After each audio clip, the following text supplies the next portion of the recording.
আসলে গত পরশু দিন থেকে মানে 19 তারিখ থেকে সমস্ত ত্রিপুরাতে 16টা নাকা তৈরি করা হয়েছে। এটা আমাদের মাননীয় যে মুখ্যমন্ত্রী আছেন উনি ত্রিপুরাকে নেশামুক্ত করার জন্য সমস্ত ত্রিপুরাতে মানে জুলাইবাড়ি থেকে সাবধান পর্যন্ত 16টা নাকা আমরা নতুন করে রেডি করেছি। তো এই গাড়িটা আমরা আজকে ঘুরে সেই গাড়িটাকে আমরা বিভিন্ন করি নাকা চেকিংয়ের সময়।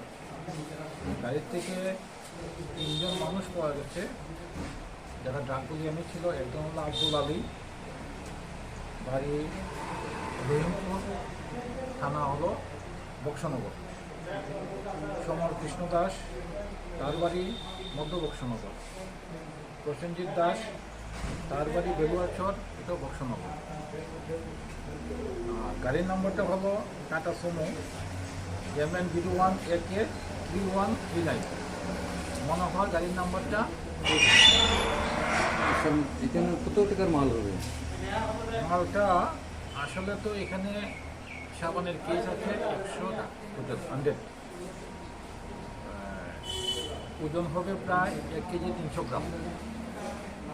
1 কেজির দাম 7 কোটি টাকা।